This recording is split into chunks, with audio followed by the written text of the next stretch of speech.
Hey guys, Jack here, and despite Liverpool having plenty of chances in the first half to seal the game, they were only able to come out of this with a draw against Manchester United, having to rely on Salah to score a penalty. Obviously, Arsenal and Man City will be very pleased with the result, but we gotta talk about the match.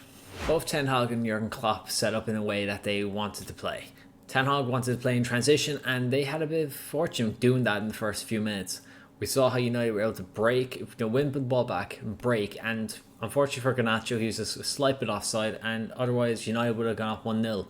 And you would have thought at this stage Liverpool might have been a bit shaken from that and maybe struggled to implement and get into the rhythm of the way they were playing.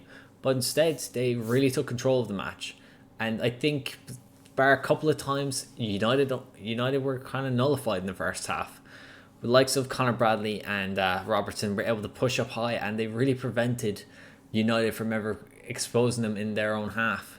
And when we look at Liverpool's how they pushed up, I think McAllister was crucial in how they were kind of maintaining the midfield third. They definitely prevented United from breaking, and whenever United did break, and that would be the case, the likes of Kwanzaa and Van Dijk were able to mop up really well. And when they did mop up, Liverpool were on the go.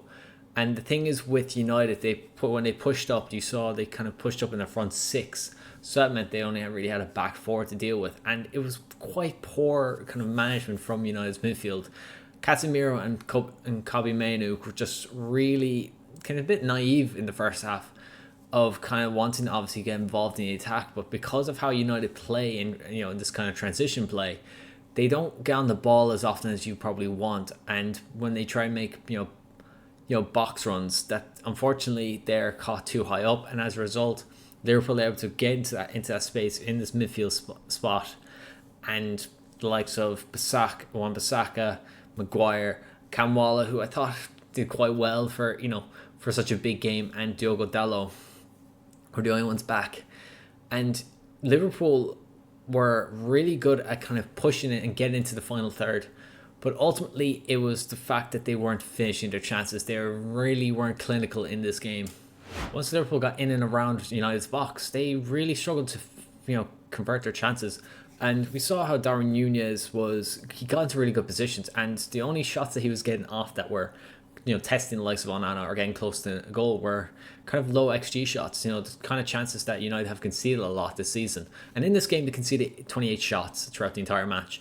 And besides maybe one or two of them, they weren't really particularly big ones. Obviously, the penalty is huge, and we'll go against that later. But they really struggled to kind of make the right decision. We saw the likes of Conor Bradley, who had a chance to pass it, to think it was to Núñez and Salah, but instead he took the shot himself, and Onana made a good save. And Onana was good throughout this match, and if you saw his save, I think against Darwin Núñez one-on-one, strong hand, it was a really good save. But besides that, Liverpool should have put this game to bed. I thought they were incredible going forward, but it was just the timing, or just the kind of decision making at the very last moment just really cost them in this match. And in the first half, I thought they should have been 2 or 3 goals up. But I think I give credit to United a bit, because they in fairness, the likes of Maguire and Kamala were really brave in getting into challenges. And even Diogo Dalot, who made a lot of blocks, and Wan-Bissaka, who made a lot of crucial tackles and relatively kept Salah quiet throughout this match. And the goal that they end up conceding was just, I think it was just a lapse of concentration. I think Kobbie Mainoo was the one to lose his marker, and Luis Diaz had just a clear shot on goal after a Núñez flick on. And you thought after that moment Liverpool can get 2, 3, 4 in this half, but instead, like I said, they weren't that clinical, and as a result they went to the half, probably ruined the chances that they missed. And when we get into the second half, United didn't really do much different. They were still struggling to regain possession from Liverpool, and while Liverpool were starting to get a tiny bit sloppier, they weren't really that bad. But then obviously we had to go to Jarell Kwanzaa, who I thought had a great game overall. Him and Van Dijk really nullified Højlund, and likes of Garnacho and Rashford. They just didn't really get much of a chance. But unfortunately, he just misjudged the pass, and credit to Bruno Fernandes for an excellent finish. Just knocking over Keeper Keller. And I know a lot of people are critiquing his positioning, but I think if you're playing kind of that sweeper keeper role, you're not expecting one of your centre backs to do that. And I think because Bruno Fernandes hit it so quickly and so, and hit it so with very just incredible technique, it caught Kelleher off guard, and as a result he just couldn't get to it. And it was an unbelievable finish to equalise it for the match. Mainoo, who held up the defender, turned, and an unbelievable strike. Two great goals from United, and while they were very low XG, it's those moments, and when you're playing these big time games, you want your players to be able to do that. And it seems that Bruno Fernandes has shown time and time again that he can, bring that moment like that. While Mainoo, who just came through the academy, he understands the kind of scope of this game, and it didn't faze him in this moment. He turned and finished, and it was an excellent play. And once that happened, Liverpool just continued to bombard them with pressure. And when we got to, I think it was the 70th minute, I said to myself, they need to, Ten Hag needs to get these substitutions right. And right as he made the substitutions, unfortunately, Wan-Bissaka gave away a foul on Elliott, and it was a penalty. There's no argument about it, and Salah put it away. And despite Liverpool putting more pressure on Man United, they couldn't break them down. Had loads of chances to potentially get a third, but I think a combination of solid defending and just, again, poor decision making cost them in this match. And ultimately, they come out of this dropping 2 points. And even the commentators, like Carragher and Neville, were saying, like, they probably should have done a lot more in this match to get out with all 3 points.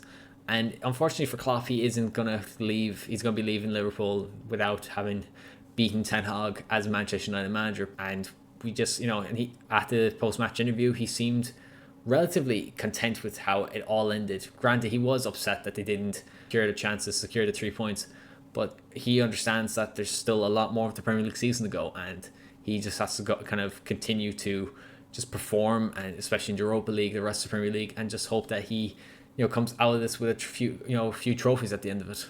United were very chaotic in this match. We're not going to beat around the bush about it, but they just show, you can see that they have a lot of fight and they have a lot of soul in a lot of these players. But unfortunately, the system hasn't really helped. Yes, they have gotten a lot of results from this, the way they've played. But against the likes of Liverpool on another day they would have conceded 4 or 5 goals. Because Liverpool, so far this season, have struggled to kind of convert a lot of their chances. And I don't know whether that's just the personnel or just kind of they're rushing it, maybe because of the emotion that they're dealing with, kind of a high pressure match like this. But with United, they shouldn't, this shouldn't be the case. Like I said in my previous review, it shouldn't be kind of this, team back against the wall trying to, break in transition, because we've seen how Ten Hag played with Ajax and in their incredible run to the Champions League semi-final. They were incredible, and even last season, United had a style that they were playing. But this season, I think, personnel has been a huge issue for them. And I think just kind of uncertainty around the club has really affected things. And I still see on social media that Ten Hag should leave after this because of just how they're playing. But I think it's really important to realise that he was kind of put in charge of it, not on his own accord. When he signed, there wasn't a director of football. And without a director of football, there isn't someone who's focused on making these transfer decisions. And because of that, Ten Hag went back to the places that he know. Amrabat, managed him with Utrecht and was familiar with him. Anthony with Ajax. Lisandro Martinez, and a few of those players have been busts, and like Martinez has been a success. Even Bayindir, who he was Turkish number 1 at one stage, but he just hasn't played, and I don't know whether that was kind of if that was Ten Hag himself or with someone else. Like, clearly it's not a joined up thinking, and I think now with Ineos coming in, there's going to be a bit more continuity within this club, and I think once they kind of settle themselves in and realize kind of what works for them, what doesn't, because they've been successful with recruitment when it comes to Nice. So maybe once they have everything in place and they kind of start to develop their own systems, get their own staff in, they'll start to become a bit more frugal in the transfer market. Because I love to see United come back to signing players like Vidic, who came out of nowhere from Spartak Moscow, or even Chris Evra, who was kind of a nobody, when he joined from Nice, or these kind of players like Ji-sung Park, these players who aren't kind of big names, not the biggest names, but they've bring them in and develop them. And obviously there's going to be Man United tax, but if they can make really smart signings, there can be something here. And coming back to Ten Hag, he needs that time. I think he should stay beyond the season, because I don't know who else will come in and make a significant change. I think if the recruitment is spot on in terms of who they bring in, who they let go, And and in the first few months they can't play to what Ineos wants, because I think if Ten Hag is flexible enough to kind of talk with the board and say, how do you want me to play? If you want me to play, let's say, high possession, recruit for me to play high possession. If you want to play me in transition, recruit for me in transition, and so on.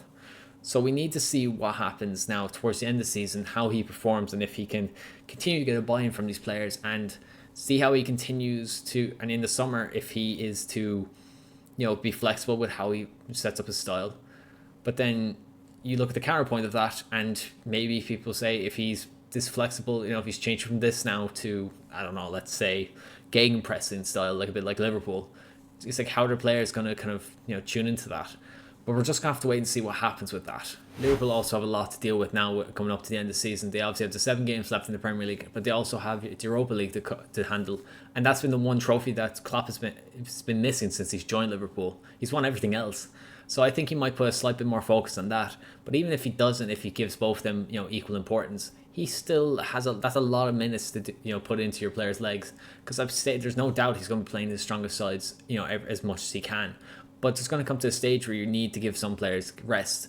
Szoboszlai came off in this game. Conor Bradley, who he looked gassed towards the end of the game, and likes of Salah is still recovering from injury, and while Diaz looked better, there's still if one of those players drops, Diogo Jota isn't available. So and Elliott, he's been fine, but he isn't.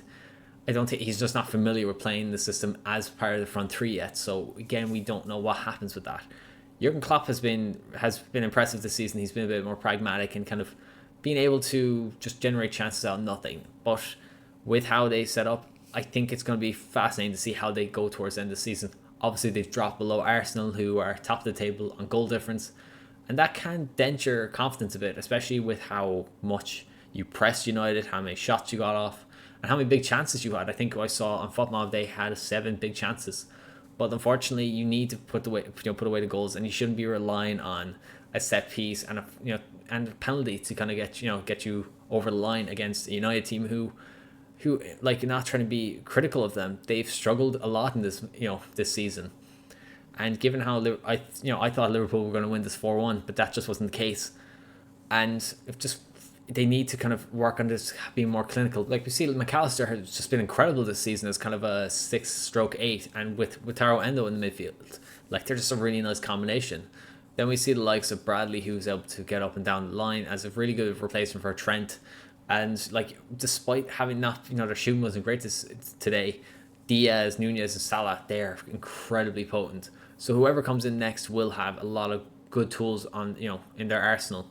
But they're so used to this system, we don't know what's going to happen. But we'll have to wait until then. Right now, that's going to be it for this match. I got to go with Bruno Fernandes because he got the first goal to equalise against Liverpool, and I thought he was just really industrious in this match. He was really integral to kind of trying to help United kind of win possession back. And there's a few times, especially in the second half, I think Nunez was clear on goal and he managed to get back and knock it off his stride. I think he just had a really good game, and of course there was times where he was a bit frustrating, but overall I think he had a really good game, and I think you just see how important he is to United. He never misses games, especially not through injury, and he still tries to be as kind of impactful as he possibly can. And sometimes it's him playing a ridiculous pass or having an unbelievable strike that is arguably up there with one of the goals of the season. But we obviously talk about Garnacho versus Everton. But also he puts in a shift, and while his pressing isn't ideal, that might be just down to the manager or just how it just be. But I'm not privy to know that knowledge. But yeah, he's going to be my man of the match. So that's it for this match. Let's quickly run through the rest of the Premier League. Despite Palace going up a goal, Man City came back into it, and Jack Grealish, from what I saw in the highlights, just looked really good. And he was really effective down that left-hand side. I felt really sorry for Wolves here. They had a perfectly good goal disallowed for a subjective offside. I don't think he was impacting the view of the keeper, and I'm part of the GK Union, but I don't think it was the case, and I feel really sorry for Wolves because they've been on the wrong end of a lot of calls this season. But beautiful Olympico from James Ward-Prowse. Everton got a very fortunate goal, Calvert-Lewin closing down the goalkeeper, but I think Everton deserved to win it at the end of the day. Burnley looked really, really not confident playing out from the back, and they could have probably conceded a couple more from those instances. Then we had a mad game between Villa and Brentford, and it just reminded me how important Mbeumo has been for Brentford. And to have him back, fit is huge. You saw what happened in this game. He had a lot of really good chances, but unfortunately they got a draw. Then Newcastle had a goal disallowed, and you're thinking maybe that might not be the case, but they managed to get a goal. Bruno Guimaraes with a really good finish, and they must be really pleased to get a goal, to win once again, especially away from home. Luton getting a last minute winner against Bournemouth is such a huge thing. Carlton Morris you just heard the raw emotion come out of him, and it's really nice to see Luton Town doing well. And despite Bournemouth having a lot of good chances, so did Luton. So I'm just happy for them to get the win. It was a very comprehensive win from Arsenal. They didn't really get out of second gear once they went 2 goals up, and they had their Trossard with the dead stare towards the Arsenal fans, just kind of like, yeah, I'm here. It was just a solid performance from Arsenal. Then we have it's just the madness of Sheffield United versus Chelsea. I predicted this, and I can't tell you why. It just happens sometimes, and I feel really sorry for Chelsea fans. These results have happened over and over again, and I just think Sheffield United had a lot more fight in this. They had a lot more to play for, so they got the results, and I'm pleased for Sheffield United to get another point. Then last up, just Tottenham looked really good under Postecoglou. They did concede first, but they came back into it, and they looked really comfortable towards the end of it. Granted, they did concede a few chances, but that's just how it is with Postecoglou's teams. So yeah, that's going to be it for this video. Arsenal and Man City are obviously happier of the 3 to be at the end of this weekend, but Liverpool still have every chance of winning this title. So we're going to have to wait and see what happens with the remaining 7 games. I hope you enjoyed. If you liked the video, give it a like, subscribe to the channel. Thank you very much for watching. Until next time, take care.